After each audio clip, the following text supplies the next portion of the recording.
Nama saya Wi Suryani. Saya sudah menikah dan mempunyai seorang anak perempuan yang berusia 10 bulan. Suami saya bekerja di salah satu toko gudang kamera Malang. Jadi dia bergelut di bidang jual beli kamera. Dan saya bekerja di salah satu sekolah TK di Malang.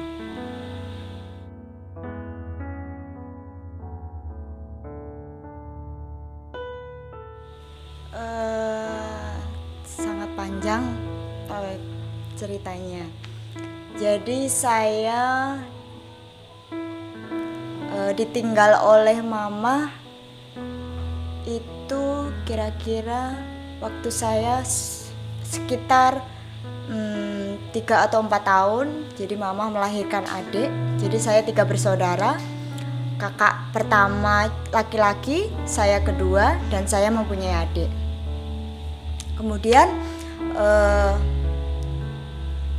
setelah mama meninggal, saya hidup dengan papa dan kakak, dan adik diminta oleh keluarga dari mama yang tidak mempunyai anak laki-laki. Kami tinggal waktu itu di Riau, jadi di Sumatera, daerah Kepulauan Riau. Saya tinggal di sana beberapa tahun. Kemudian saya pindah di daerah Bandar Lampung, jadi kakaknya mama. Saya dititipkan di sana, kemudian papa kerja. Waktu itu ya saya jadi umur 3-4 tahun. Jadi umur segitu jadi nggak tahu apa-apa. Kerja kemudian dan tidak pernah kembali.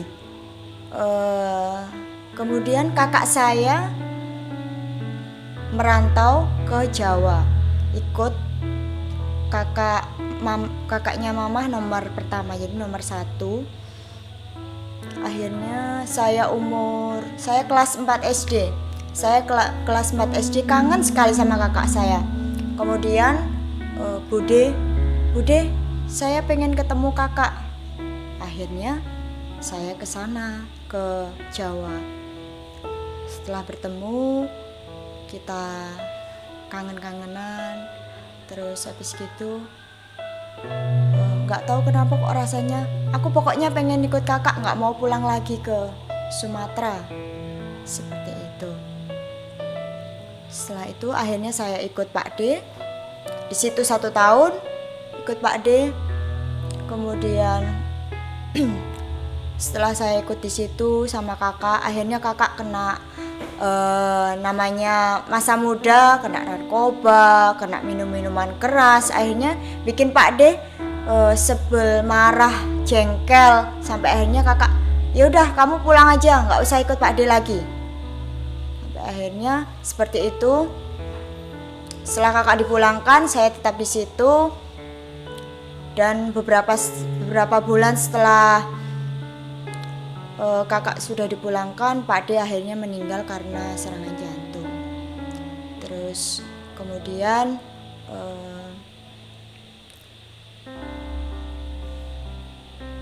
Bude ini kebingungan karena perekonomiannya juga, karena saya juga sekolah, harus bayar SPP, harus uang saku dan lain sebagainya, sehingga ada seorang hamba Tuhan yang ya udah ikut aku aja jadi anakku, dan ikutlah saya ke beliau.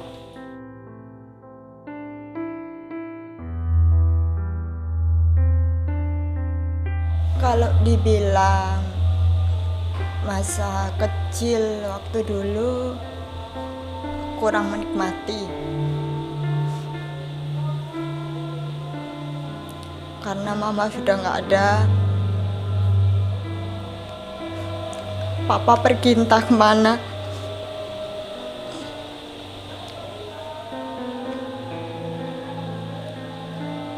Tapi mau gimana pun saya harus melewati itu semua.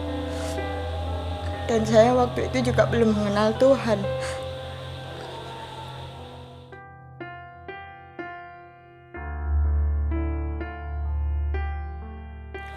Sejak saat itu, sejak kakak dipulangkan, tidak pernah ada kabar sekalipun, maksudnya nggak pernah berkabar.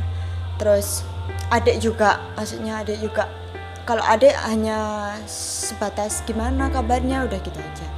Jadi nggak sampai apa namanya, apa ya, kurang dekat seperti itu.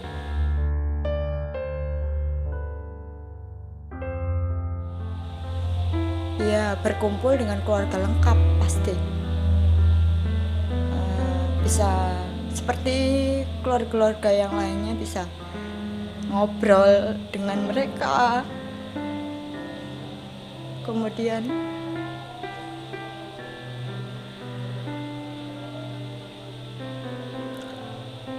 kalau anak cewek kan cenderung melo ya. Jadi kalau punya masalah pengen curhat dengan seorang mama, tapi sosok itu nggak ada. Kadang saya cuma nangis di kamar, cuma bercerita sendiri,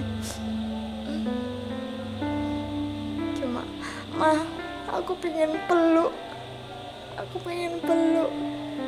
cuma seperti itu.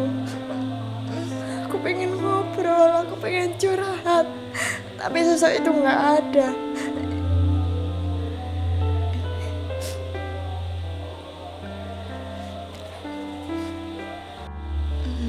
Kalau papa nggak ada, karena aku lebih dekat dengan, waktu itu aku lebih dekat dengan mama.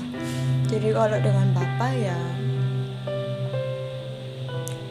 cuma yang ada di dalam pikiran, papa ini kemana, di mana, kok nggak ada kabar. Sedangkan saya nggak punya, maksudnya mama sudah nggak ada. Jadi saya pengen kerja tapi juga berkabar ke anaknya, apalagi saya anak perempuan sendiri, seperti itu.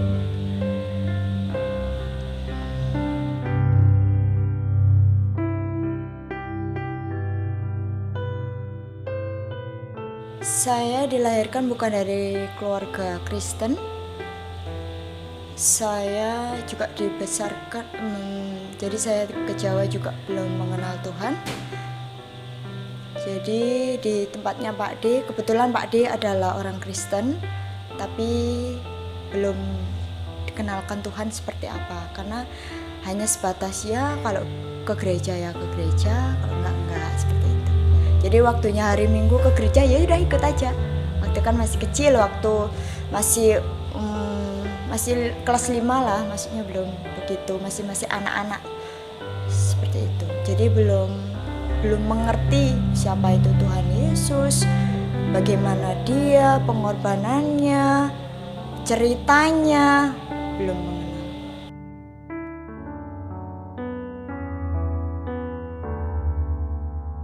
Ya, karena waktu itu belum bisa berpikir jangka panjang, ya saya ikut aja, istilahnya seperti itu.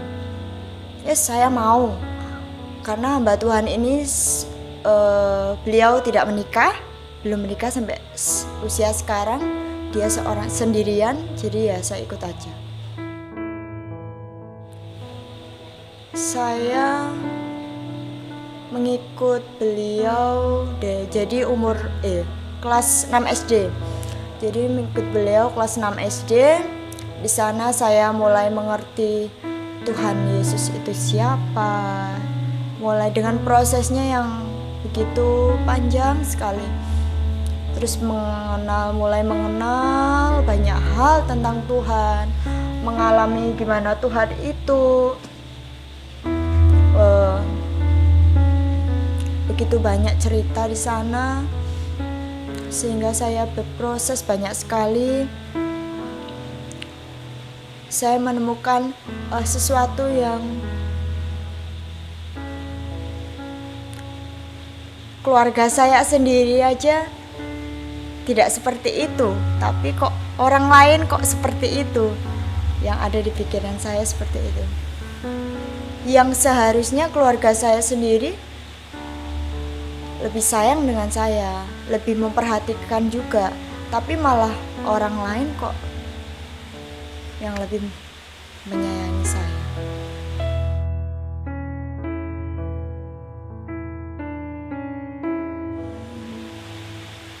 Jadi kalau lihat dari perjalanan hidup saya, semuanya sangat berliku-liku, tapi saya bersyukur dipertemukan dengan para hamba-hamba Tuhan yang luar biasa buat saya, dengan pengenalan Tuhan. Jadi saya ikut yang saya panggil itu mama, ikut mama 7 tahun. Kemudian saya waktu itu sekolah lagi ke SMA. Waktu itu kan jadi yang mama itu tinggal di desa, saya SMA harus di kota. Waktu itu saya 1 tahun dari kota dari desa ke kota, perjalanannya naik sepeda. Waktu itu sepeda pancal itu loh, sepeda ontel itu 1 jam. Kemudian jadi sinodenya dari mama. Jadi mama itu gerejanya cabang. Sinodenya lihat, loh kasihan anakmu, yaudah ikut aku aja. Jadi saya dipindahkan lagi ke hamba Tuhan ini, seorang hamba Tuhan yang sekarang juga mengembalakan di Blitar, di kotanya juga punya beberapa cabang termasuk cabangnya mama. Jadi saya tinggal di sana juga lama sekali. Jadi 7 tahun, sekitar 7-8 tahun. Seperti itu. Jadi ya perjalanannya sangat panjang sekali, tapi saya bersyukur dipertemukan dengan orang-orang yang luar biasa.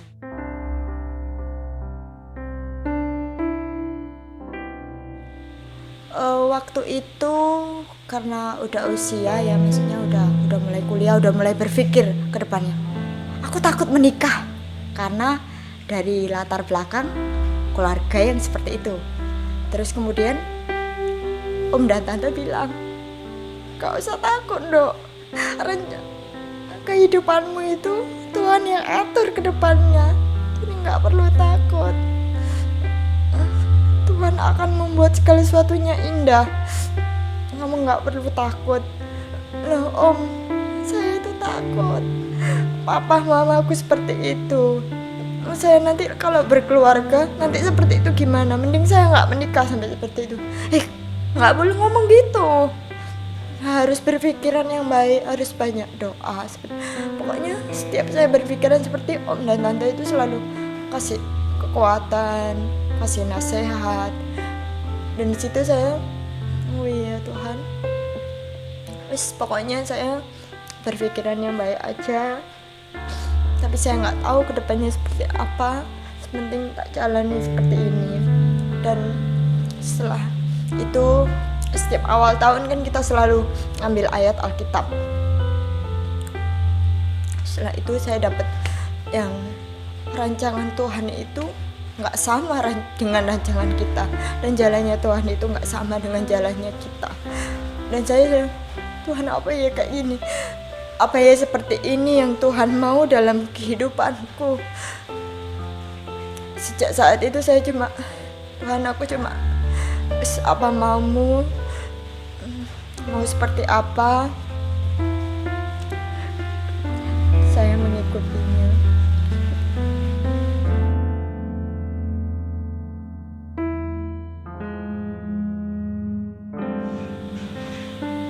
Sampai sekarang bersyukur dengan proses yang cukup panjang, cukup sangat. Kadang saya berpikir, ternyata kok dengan perjalanan kehidupan saya yang panjang sih, ternyata kok sampai detik hari ini saya kok bisa seperti ini. Sampai kadang saya terkagum-kagum dengan kehidupan saya sendiri. Seperti itu. Saya bersyukur punya keluarga yang baru. Sampai dengan saat ini saya bisa tetap berkomunikasi dengan Mama Rahel, masih tetap bisa berkomunikasi dengan Pak Pendeta Haryono. Jadi saya manggil biasanya Om dan Tante, jadi lebih dekat Om dan Tante. Jadi masih tetap masih tetap dekat walaupun kita berjauhan antara Malang dan Blitar. Jadi Jadi tetap bersyukurnya itu punya suami yang super sabar. Jadi saking sabarnya biasanya bikin harus balance lah semuanya. Seperti itu.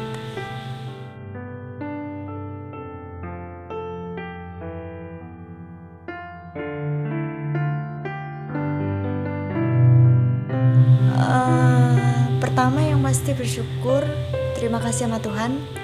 Yang pasti itu sampai detik hari ini masih bisa berbagi cerita, yang pasti. Kemudian yang kedua kepada Mama Rahel yang berawal dari situ, oh ternyata yang bukan saudara aja bisa dekat sekali. Yang ketiga kepada Om Heru dan Tante, cukup banyak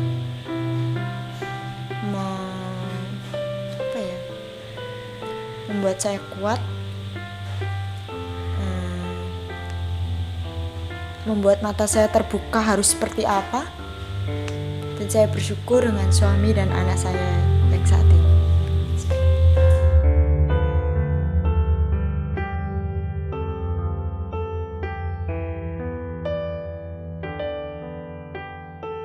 Kerinduannya kalau untuk kakak, semoga tidak tahu kapan, adik juga semoga juga bisa dipertemukan. Mungkin bisa datang ke sini atau kita bertemu, ngobrol seperti itu.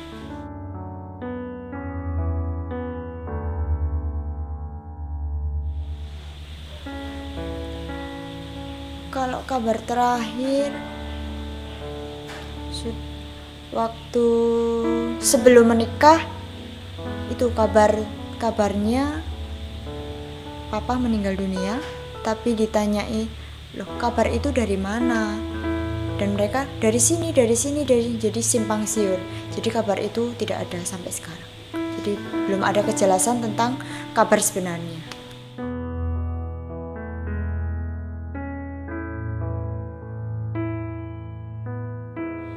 Untuk keluarga saya saat ini, saya bahagia, semua lengkap.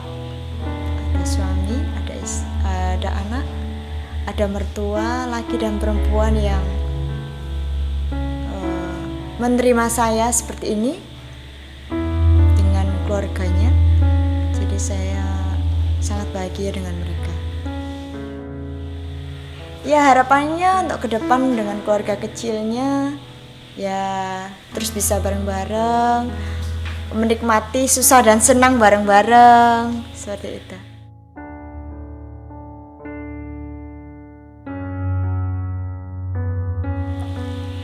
Kalau untuk pesan dan kesan untuk kalian yang di luar sana yang mungkin kehidupannya mungkin sedikit agak berbeda, tapi saya berpesan apapun yang terjadi di kehidupan kalian saat ini, di titik apapun kalian harus tetap bersyukur, tetap ingat Tuhan bahwa Tuhan itu sumber kekuatanmu dan Dia yang akan menuntunmu jauh lebih apa yang kamu harapkan. Tetap berdoa, tetap berproses menikmati kehidupanmu. Walaupun kalian mengeluh itu wajar, saya pun juga mengeluh. Tapi ingat Tuhan bahwa Tuhan akan menuntunmu jauh lebih baik dan segala sesuatunya akan indah pada waktunya.